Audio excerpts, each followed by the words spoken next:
नमः शिवाय। ओम विष्णवे नमः। मैं हूँ वामिका और आप सभी का हमारे चैनल आध्यात्मिक सागर में हार्दिक स्वागत है। आप सभी को पिठोरी अमावस्या की हार्दिक शुभकामनाएं।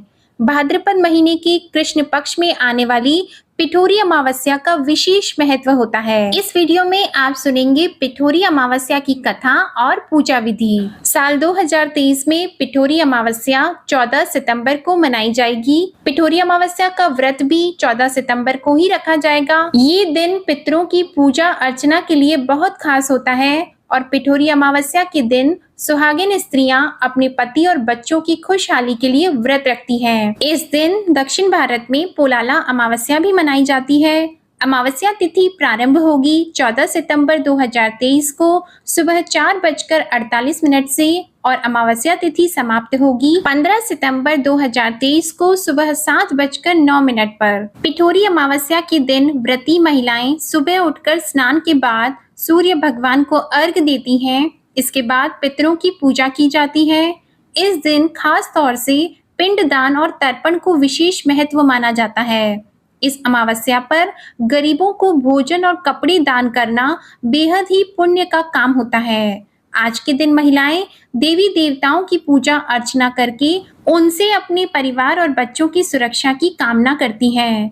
पिठोरी अमावस्या पर कुछ विशेष क्षेत्रों में दुर्गा माता के योगिनी रूप की पूजा की जाती है। इस दिन पूजा स्थल को फूलों से सजाया जाता है और दुर्गा माता सहित अन्य देवी देवताओं की विधि विधान से पूजा अर्चना की जाती है। इस दिन शाम के समय देवी माँ को व्रती महिलाएं सुहाग का सामान चढ़ाती हैं और पिठोरी अमावस्या के दिन पंडितों को भोजन कराना भी शुभ होता है। अमावस्या के दिन पीपल के पेड़ के नीचे सरसों के तेल के दीपक को जलाने से शनि दोष से मुक्ति मिलती है। इसी के साथ पिठोरी अमावस्या के दिन पितरों के निमित्त तर्पण, श्राद्ध और पिंड दान करना चाहिए। इस दिन यदि आप तर्पण और श्राद्ध नहीं कर पा रहे हैं तो किसी जरूरतमंद व्यक्ति को अपने मृत पूर्वजों के नाम से वस्त्र, धन और अन्न का दान अवश्य करें। ऐसा करने से पितरों का आशीर्वाद उनके ऊपर बना रहेगा।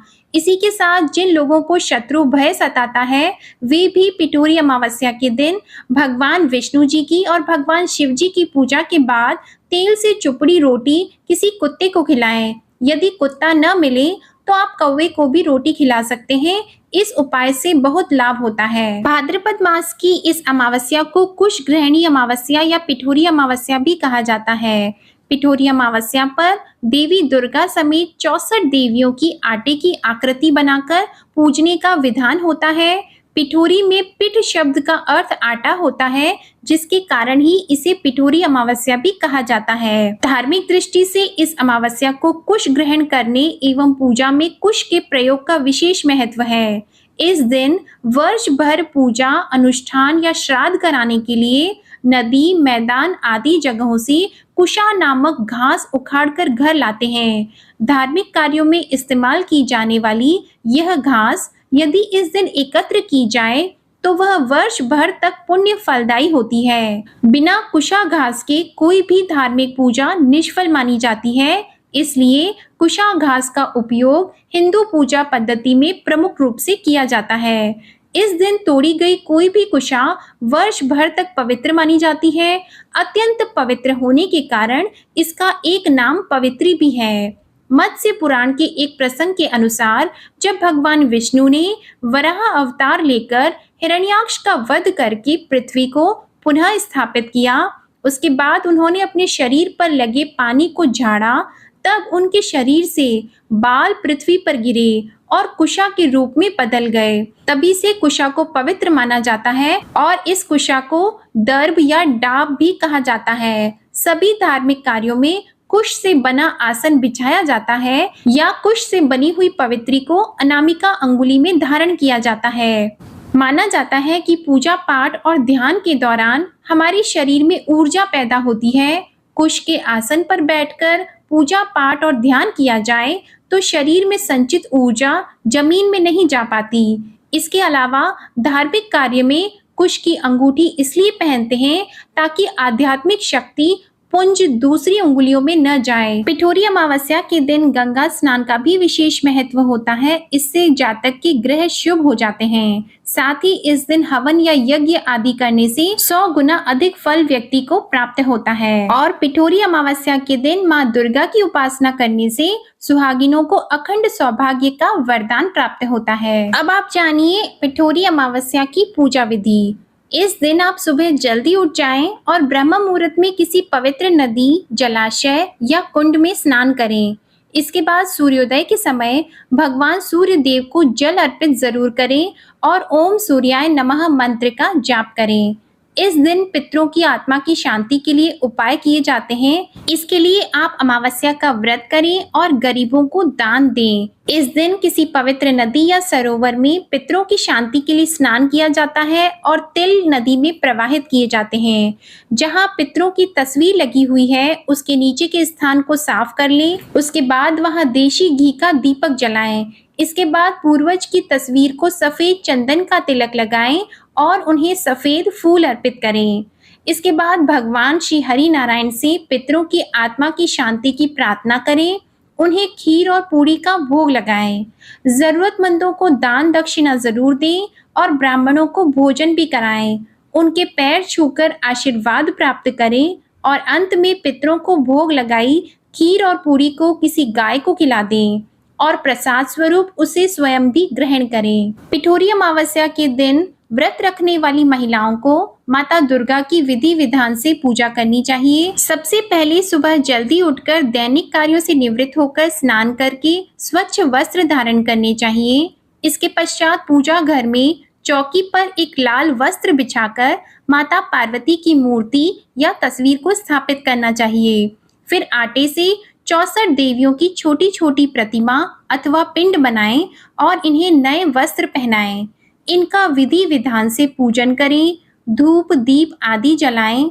पूजा के दौरान माता पार्वती को सुहाग की सामग्री में साड़ी, सिंदूर, चूड़ी, बिंदी आदि जरूर अर्पित करें। व्रती महिलाएं पूजा के बाद में इन बनाई हुई मूर्तियों को बहती नदी में विसर्जित कर दें और पूजा के पश्चात दान धर्म करके व्रत का पारण करें। इसी तरह माँ दुर्गा, भगवान विष्णु, भगवान शिव और भगवान गणेश को भी धूप दीप से पूजा अर्चना जरूर करें। इस तरह विधि विधान से पिठोरी अमावस्या की श्रद्धा भाव से पूजा करने से निसंतान दंपति को संतान की प्राप्ति होती है और जो माताएं इस दिन पूजा करती हैं उन्हें संतान के स्वास्थ्य और दीर्घ आयु का आशीर्वाद भी मिलता है। अब आप सुनिए पिठोरी अमावस्या की व्रत कथा। पौराणिक कथा के अनुसार एक परिवार में 7 भाई रहते थे और सभी का विवाह हो चुका था।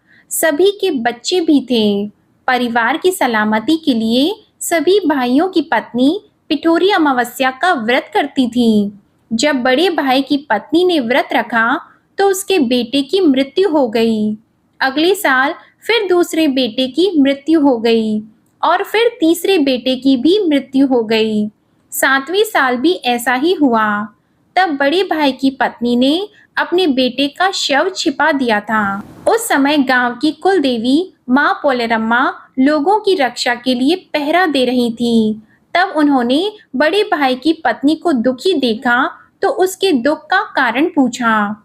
बड़े भाई की पत्नी ने कुल देवी को सब बताया। तब कुल देवी को उस पर दया आ गई। कुल देवी ने दुखी माँ से कहा कि वो उन स्थानों पर हल्दी छिड़क दे जहां जहां उसके बेटों का अंतिम संस्कार हुआ है।